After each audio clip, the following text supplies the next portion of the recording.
পরিস্থিতির সাথে লড়াই করা যায় কিন্তু ভাগ্যের সাথে নয়। হ্যালো এভরিওয়ান, আসসালামু আলাইকুম। আশা করছি আপনারা সবাই ভালো আছেন। আলহামদুলিল্লাহ আমরা অনেক ভালো আছি।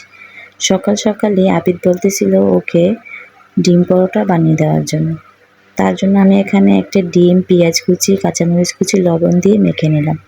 তারপর ফ্রিজে কিছু পরোটা সংরক্ষণ করে রেখেছিলাম, সেখান থেকে দুটো পরোটা নামিয়ে আবিদকে আমি ডিম পরোটা বানিয়ে দিলাম। প্রথমে একটা রুটি নিলাম, রুটিটা কড়াইতে দিয়ে ডিমটা এর উপরে দিয়ে আরেকটা রুটি দিয়ে আমি ডিমটা আটকে দিলাম। তারপর এপাশ ওপাশ করে ভালোভাবে লাল লাল করে আমি ডিম পরোটাটা বানিয়ে নিলাম। তারপর আবিদকে ডিম পরোটাটা দিয়ে দিলাম খাওয়ার জন্য। তারপর ও অনেক মজা করে সকালের নাস্তাটা খেয়ে নিল। ও খেয়ে বলতেছিল অনেক মজা হয়েছে ডিম পরোটা খেতে। তারপর খাওয়া দাওয়া শেষ করে দুপুরের রান্নার আয়োজন শুরু করে দিলাম। আজ ভেন্ডি ভাজি করব, তার সাথে মসুরির ডাল রান্না করব এবং মাংস তরকারি। প্রথমে আমি ভাজিটা রান্না করে নেব। তার জন্য এখানে পরিমাণ মতন তেল, তারপর পেঁয়াজটা দিয়ে কিছুক্ষণ ভেজে নিলাম। ভাজা হয়ে গেলে এখানে ভিন্ডিগুলো দিয়ে দিব, সাথে কিছু কাঁচামরিচ দিয়েছিলাম।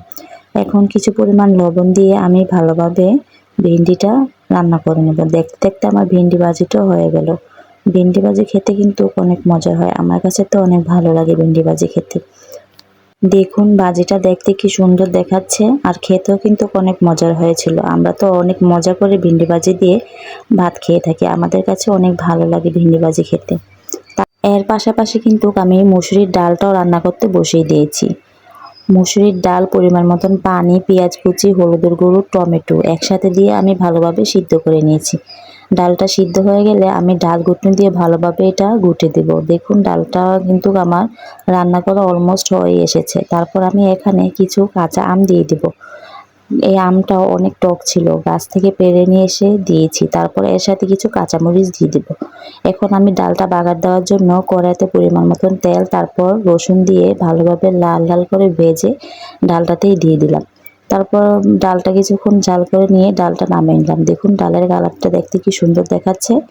এর পাশাপাশি আমি গরুর মাংস রান্না করব। গরুর মাংসটা ফ্রিজে রাখা ছিল, রান্না করা মাংস ছিল, সেটা ফ্রিজ থেকে নামিয়ে এনে তারপর আমি কড়াইতে বসিয়ে দিলাম। এটা আস্তে আস্তে করে জাল দিতে হবে। দেখুন আস্তে আস্তে জাল দেওয়ার পরে মাংসটা সব ছুটে গেছে, তারপরও এটা ভালোভাবে জাল করে নিতে হবে। দেখুন আস্তে আস্তে করে আমি মাংসটা জাল করে নেওয়ার পরে মাংসটা সবটাই কিন্তু হয়ে গেছে। মাংসটা দেখতে যেমন সুন্দর দেখাচ্ছে, খেতেও কিন্তু অনেক মজার হয়েছিল। আর এই মাংস ঝোল দিয়ে যদি পরোটা বা চিতই পিঠা খাওয়া যায় তাহলে তো আরও অনেক মজাই হয়। এই মাংস ঝোল দিয়ে সব কিছু খেতেই ভালো লাগে। আমাদের কাছে তো চিতই পিঠা খেতেও অনেক মজা লাগে। তারপর আমার রান্নাবান্না শেষ হয়ে গেল। দুপুরে খাওয়া দাওয়া শেষ করে বিকেলে আমরা সবাই এই মাংস দিয়ে মুড়ি মেখে খেলাম। অনেক মজা হয়েছিল মুড়ি মাখাটা। এই ছিল আজ আমাদের সারাদিনের একটা ফুল ভিডিও। ভিডিওটি ভালো লাগলে লাইক, ফলো, সাবস্ক্রাইব করে তানজিন আক্তার ব্লগের সাথেই থাকবেন। Thank you.